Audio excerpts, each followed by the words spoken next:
اعوذ باللہ من الشیطان الرجیم بسم اللہ الرحمن الرحیم۔ عزیزان محترم، پہلی ویڈیو میں مسلمانوں کے عروج کے بارے میں مختصر مطالب پیش ہوا ہے۔ اس ویڈیو میں مسلمانوں کے زوال کے اسباب کے سلسلے میں کچھ سوالات آپ کی خدمت میں پیش کرنے جا رہا ہوں۔ پہلا سوال یہ ہے کہ اتنی ترقی و پیشروی کے باوجود مسلمان کیوں زوال سے دوچار ہوا ہے؟ اس سوال کا ذمہ دار کون ہے؟ کیا افراد یا اقوام یا کوئی خاص واقعات اس کا سبب ہے، یا زمانے کی طبیعت کا تقاضا ہی یہ ہے کہ ہر قوم فقط ایک معین و محدود دور کے لیے ترقی کرتی ہے؟ کیا خود اسلام ہی مسلمانوں کے زوال کا سبب بنے، یا خود مسلمان اس زوال کے ذمہ دار ہیں، یا غیر مسلم اقوام جن کا واسطہ مسلمانوں سے 1400 سال تاریخ میں رہا ہے، مسلمانوں کے زوال کے اسباب میں ان کے ہاتھ ہے؟ وہ اصلی سبب یہی غیر مسلمان ہے، یعنی یورپی ممالک ہے، سیکولر ممالک ہے۔ انہوں نے مخصوص انداز میں اپنے اس مفادات کو خطرے میں دیکھ کر اور مسلمان یا اسلام کی اس ترویج کو، اسلام کی وسعت کو دیکھ کر کے روز بروز بڑھتا جا رہا ہے، اس کو انہوں نے خطرے کی گھنٹی کے طور پر محسوس کر کے پھر انہوں نے یہ کوشش کی، پلان بنایا کہ تاکہ مسلمان اس مصیبت میں گرفتار ہو جائے۔ میرے عزیز دوستو، ان سوالات کے جوابات کو دینا کوئی آسان کام نہیں ہے۔ اس کے لیے تحقیق کے ایک طویل سلسلے کی ضرورت ہے، جس کے لیے کافی تحقیقی کام ہونا چاہیے۔ لیکن مقدمے کے طور پر بعض موضوعات کو اس سلسلے میں تحقیق کے طور پر انجام دیا جا سکتا ہے۔ ایک، تمدن اسلامی کی عظمت و سربلندی کا اساس۔ دو، تمدن اسلامی کا سرمایہ اور اس کے اسباب اور وجوہات۔ تین، مسلمانوں میں سربلندی میں اسلام کے اثرات۔ چار، جدید یورپی تمدن کا اسلامی تمدن سے اخذ و اقتباس۔ پانچ، زوال و پسماندگی کے مظاہر کے نقطۂ نظر سے موجودہ اسلامی دنیا کی حالت۔ چھ، کیا اسلام نئی اجتماعی و انقلابی قوتوں کا مقابلہ کر سکتا ہے؟ سات، بیدار ہو جانے اور اٹھ کھڑا ہونے کی صورت میں ملت ہائے اسلامیہ کی حالت۔ میرے عزیز دوستو، ان سوالات کے جوابات کو تلاش کرنے کے سلسلے میں تین شعبوں میں بحث کرنا ضروری ہے۔ ایک اسلام کا شعبہ، دوسرا مسلمانوں کا شعبہ، اسلام اور مسلمانوں کے علاوہ دوسرے شعبوں کی جانچ پڑتال بھی ضروری ہے۔ عزیزان گرامی، ہر ایک شعبہ متعدد موضوعات و مسائل پر مشتمل ہے۔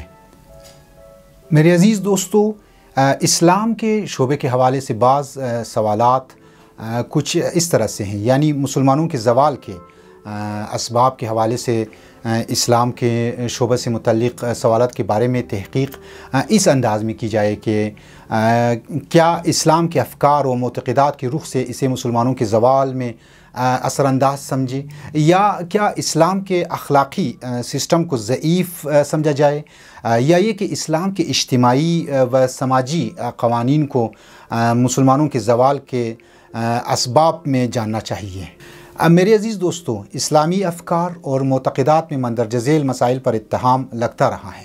ایک، تقدیر اور قضاء و قدر پر اعتقاد۔ دو، آخرت پر یقین اور دنیاوی زندگی کی تحقیر پر اعتقاد۔ شفاعت، تقیہ، انتظار ظہور مہدی علیہ السلام کو منفی نگاہ سے دیکھنا، اور اس سلسلے میں کہ کوئی جو حضرت امام زمان علیہ السلام کے ظہور کے لیے منتظر ہے اور انتظار کر رہا ہے، در حقیقت یہ مسلمانوں کی زوال کے اسباب کے اہم اسباب میں سے ہیں۔ لیکن عزیزان محترم، اس نقطے کی طرف توجہ ضروری ہے کہ مندرجہ بالا 5 مسئلوں میں سے پہلے 3 مسئلے شیعہ سنی میں مشترک ہے، یعنی تقدیر اور قضاء و قدر پر اعتقاد، آخرت پر یقین اور دنیاوی زندگی کی تحقیر پر اعتقاد، شفاعت۔ یہ 3 ایسی موضوعات ہیں کہ شیعہ سنی اس میں مشترک ہے۔ لیکن تقیہ اور انتظار ظہور مہدی علیہ السلام یہ 2 مسئلے، یعنی 2 آخری مسئلے تقریباً شیعوں سے مخصوص ہیں۔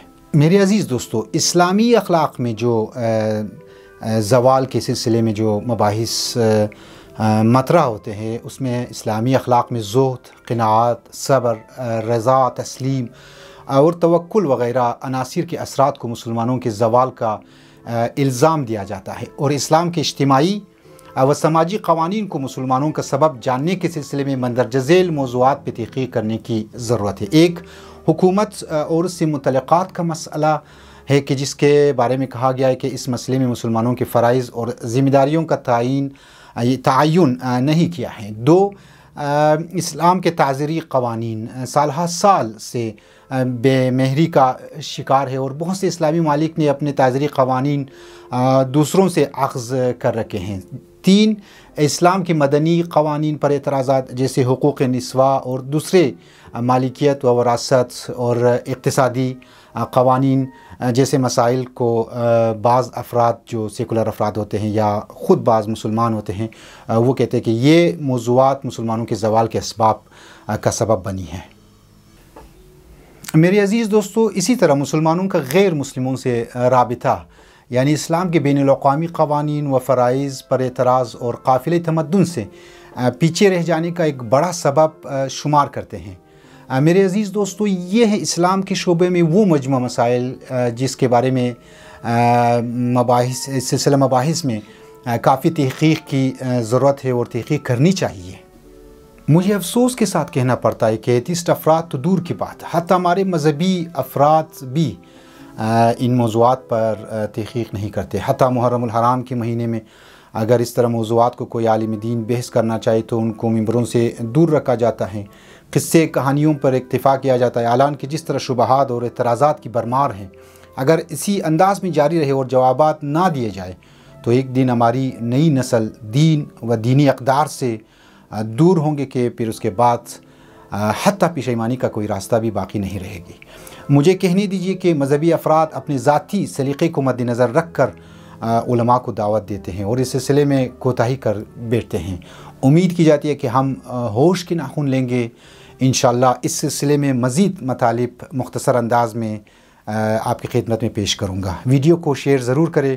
والسلام علیکم ورحمۃ اللہ وبرکاتہ۔